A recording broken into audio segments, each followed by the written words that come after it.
Assalamualaikum warahmatullahi wabarakatuh. Pelajar-pelajar yang dikasihi sekalian,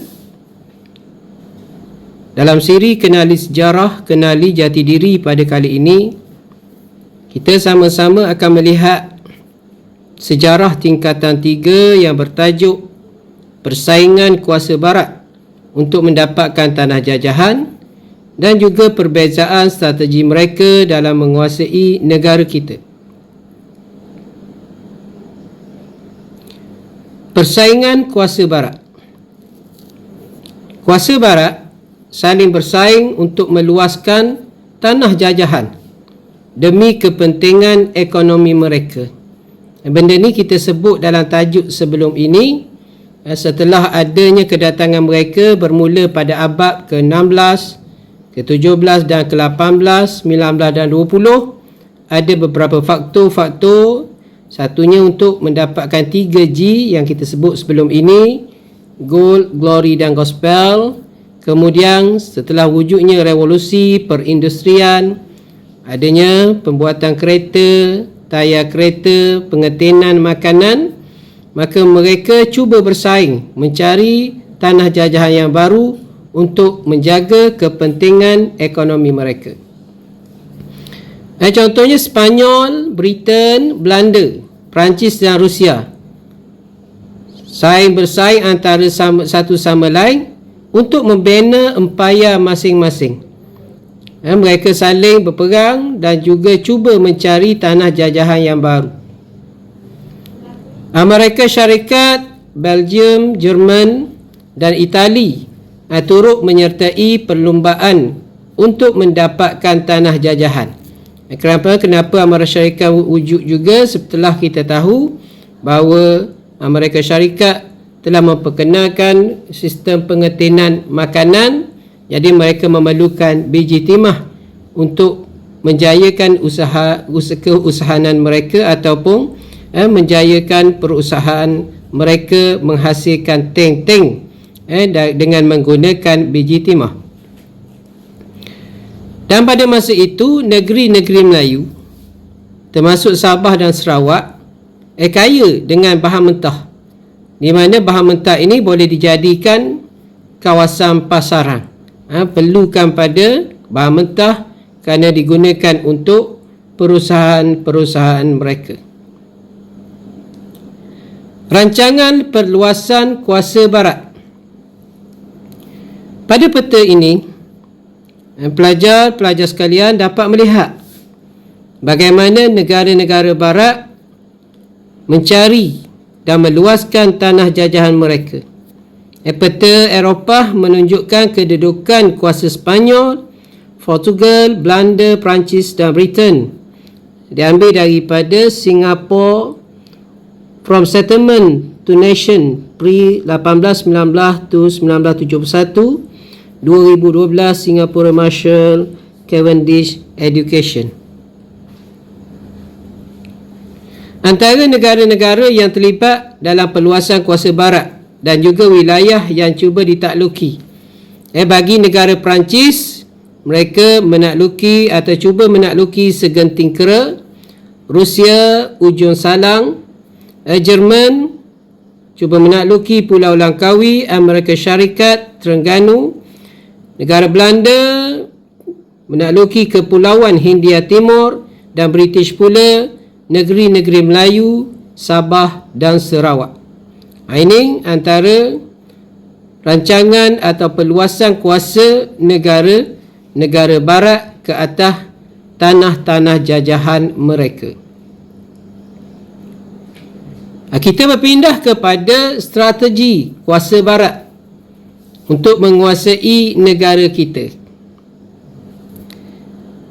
Gambar ini menunjukkan ilustrasi peristiwa menandatangani Perjanjian London pada tahun 1824. 1824 itu akhirnya termeterailah Perjanjian Inggeris Belanda yang membahagikan wilayah jajahan kepada British dan Belanda dengan tidak ada campur tangan antara mereka terhadap tanah-tanah jajahan.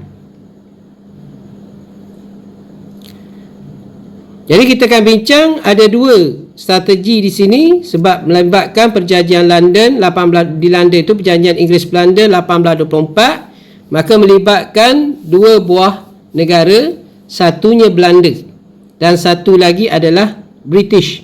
Jadi kita akan tengok strategi antara kedua-dua negara tersebut dalam menakluki negara kita. Yang pertama berlaku melalui serangan fizikal. Contohnya, Belanda telah menyerang Pulau Pangkor pada tahun 1650 dan Kuala Perak pada 1651. Ini disebabkan dasar monopoli, mana mereka nak menguasai biji timah yang dilakukan oleh Belanda. Begitu juga serangan yang dilakukan oleh Belanda ke atas Selangor dan Rembau pada tahun 1763 kerana Belanda bimbang penguasaan Selangor di Selat Melaka. Serangan juga berlaku di negeri Johor pada tahun 1782 disebabkan perselisihan perdagangan di antara Belanda dengan Johor. Sedangkan sebelum itu kita tahu Belanda dan Johor telah bersatu untuk menjatuhkan Portugis sehingga jatuhnya Portugis pada tahun 1641 di Melaka. Sekali lagi pada tahun 1784 Belanda menyerang Johor dan juga Selangor kerana perebutan perairan di Selat Melaka. Strategi Belanda yang kedua melalui perjanjian.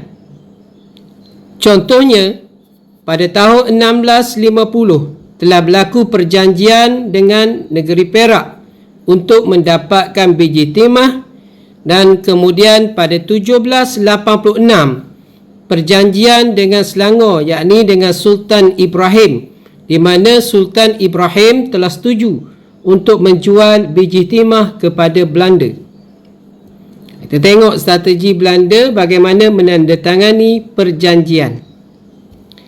Yang ketiga melalui pakatan.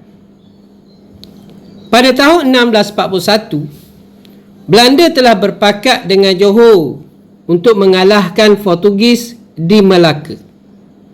Begitu juga pada 1824, Belanda sekali lagi berpakat dengan British dan menandatangani perjanjian Inggeris-Belanda yang memisahkan di antara pemerintahan bahagian atas kepada British, bahagian bawah kepada Belanda. Kita akan bincang bila sampai bab ni. Tadi adalah strategi British.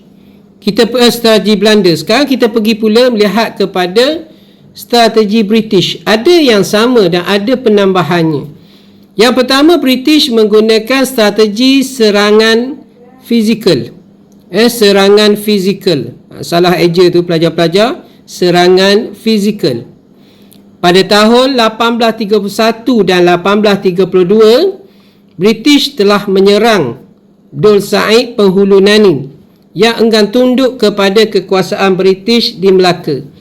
Kalau ada dalam pengajian nanti di mana Dul Said telah dipanggil menghadap British ataupun pemerintah British di Melaka sebanyak 2 kali. Tetapi Dul Said mengatakan oleh kerana British ingin berjumpa dengannya, maka British seharusnya datang kepada Dul Said di Naning, di Negeri Sembilan. Ini kita tengok kehebatan pejuang-pejuang Melayu pada masa dahulu.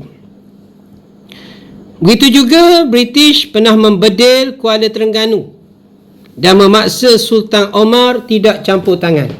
Sebelum ni memang British tidak dapat menguasai Terengganu sehinggalah kemangkatan Sultan Zainal Abidin III. Lepas Sultan Zainal Abidin III, naik pula Sultan Sulaiman. Ketika naik Sultan Sulaiman, begitu juga akhirnya Sultan Sulaiman telah dilucutkan jawatan oleh British dan dilantik Badrul Sultan yang seterusnya, Badrul Hisham, Sultan Allahumma salli ala sayyidina Muhammad. Maaf, saya lupa tu. Sultan yang seterusnya, maka berlakulah residen British yang pertama berada di negeri Terengganu. Jadi Bedil Kuala Terengganu ni ketika pada pemerintahan Sultan Amar. Dan Sultan Amar ni tidak campur tangan, supaya tidak campur tangan dalam perang saudara yang berlaku di Pahang. Dan juga masalah takhta Sultan Mahmud Lingga. Yang kedua, strategi British melalui perjanjian. British telah mendesak Sultan Perak, Sultan Selangor, yang Tuan Seri menanti dan Sultan Pahang supaya menerima naungan British atau resident. Sultan Brunei pula setuju mengiktiraf James Brooke sebagai raja di Sarawak. Yang ketiga, strategi yang digunakan oleh British adalah ugutan atau desakan. British telah mengugut Sultan Selangor dan Pahang supaya menerima residen. James Brooke mendesak Sultan Brunei mengiktiraf James Brooke sebagai raja. Yang keempat, strategi British yang digunakan adalah tipu helah. British telah mendapatkan Pulau Pinang melalui tipu helah kepada Sultan Kedah saat itu, iaitu Sultan Muhammad Jiwa, dan begitu juga mendapatkan seberang perai daripada Sultan Abdullah. Yang kelima, melalui pakatan. British telah berpakat dengan Belanda untuk mendapatkan Melaka melalui perjanjian Inggeris-Belanda pada tahun 1824. Semua ni kita akan bincang dengan lebih detail bila kita sampai pada bab-bab yang seterusnya. Yang keenam, strategi yang digunakan oleh British adalah pajakan. Melalui pajakan, British yang pada waktu itu diwakili oleh SBUB, Syarikat Borneo Utara, Syarikat Borneo Utara British, meluaskan pengaruh ke Sabah. Yang ketujuh, melalui manipulasi. 1819, British mendapatkan Singapura melalui peluang daripada perebutan takhta Johor antara Raja Hussein dan daripada Tengku Hussein dan Tengku Abdul Rahman. 1871, campur tangan di Perak. Maka di sana British telah berpeluang memanipulasi akan keadaan tersebut daripada perebutan takhta.